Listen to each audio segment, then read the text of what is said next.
Radhe Radhe guys. अब आपको पता है कौन सी एकादशी आने वाली है? पद्मनी एकादशी। समझ रहे हैं? इसे कमला एकादशी भी कहते हैं। और बहुत सारे भक्तों में ये हो रहा है कब व्रत रखना है, 26 को रखना है या 27 को रखना है, बहुत कंफ्यूज हैं। देखिए, हम इस कंफ्यूजन को, इस दुविधा को दूर करते हैं।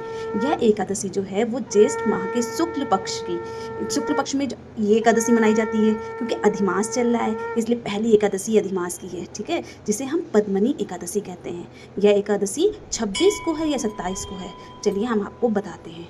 यह एकादशी जो प्रारंभ हो रही है ये 26 मई 2026 सुबह 5:10 पर होगी। ठीक है, और इसकी समाप्ति 27 मई 2026 को सुबह 6:21 पर इसकी समाप्ति हो जाएगी। ठीक है दोस्तों, बहुत लोग व्रत 26 को भी रख रहे हैं, 27 को भी रख रहे हैं, लेकिन जो द्वादशी युक्त एकादशी होती है वो ज़्यादा शुभ मानी जाती है, इसलिए 27 मई 2026 दिन बुधवार को ये व्रत रखा जाएगा। ये बहुत ही शुभ माना गया है। ठीक है, और इस अब जब व्रत रखोगे तो पारण का समय भी बहुत ज़रूरी है। पारण भी आप मुहूर्त में करेंगे, है ना दोस्तों? तो इसका पारण का जो समय है वो 28 मई 2026 को सुबह 5:25 से प्रातः 7:56 पे, ठीक है, 56 मिनट के मध्य आप इसका पारण कर सकते हैं। पारण आप कैसे भी कर सकते हैं, वो आपकी इच्छा है। ठीक है दोस्तों, राधे राधे दोस्तों। राधे राधे दोस्तों, चलिए हम आपको पद्मनी एकादशी की व्रत कथा सुनाते हैं। पद्मनी एकादशी, जिसे कमला एकादशी भी कहते हैं, यह अधिमास यानी मलमास के शुक्ल पक्ष में आती है।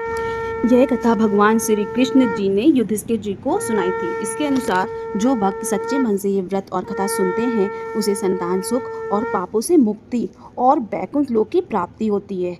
कथा चलिए हम आपको सुनाते हैं। प्राचीन काल में महिष्मती पुरी के राजा कार्तवीर्य यानी कृतवीर थे। उनकी कई रानियां थीं, लेकिन किसी भी रानी को कोई संतान नहीं हुई। राजा इस बात से बहुत दुखी रहते थे कि उनके बाद उनका राज्य का उत्तराधिकारी कौन बनेगा। इस बात को लेकर वो बहुत चिंतित रहते थे।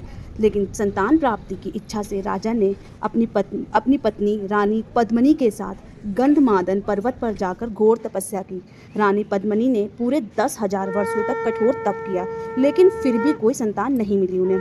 निराश होकर रानी ने सती अनसुईया यानी जो महर्षि अत्रि की पत्नी थी उनकी शरण ले ली और अपना दुख सुनाया। सती अनसुईया ने रानी को उपाय बताया कि अधिमास मलमास के शुक्ल पक्ष में आने वाली एकादशी का व्रत करने से भगवान विष्णु प्रसन्न होते हैं, है ना, और हर मनोकामना पूरी करते हैं। रानी पद्मनी ने सती अनसुईया के बताए अनुसार पूरे विधि विधान से पद्मनी एकादशी का व्रत रखा। व्रत के प्रभाव से भगवान विष्णु प्रकट हुए और उन्होंने रानी को वरदान मांगने के लिए कहा। रानी ने प्रभु से प्रार्थना की कि राजा कार्तवीर्य को एक ऐसा पुत्र दे जो अत्यंत पराक्रमी हो, तीनों लोक में विजयी हो और भगवान विष्णु के अलावा किसी से न हारे।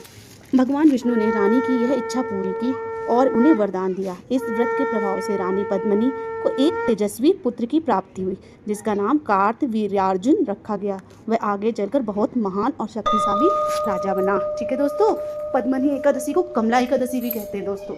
और इसका जरूरी नहीं आप व्रत रखें, सच्चे मन से अगर आप पूजा कर रहे हैं तो पूजा करिए, और इसकी मात्र कथा सुनने से भी बहुत प्रभाव पड़ता है। ठीक है दोस्तों, इसलिए सच्चे मन से ब्रह्म मुहूर्त में नहा के अच्छे से पूजा करिए, एकादशी का व्रत रखिए, भगवान आपकी इच्छा ज़रूर पूरी करेंगे। राधे राधे दोस्तों।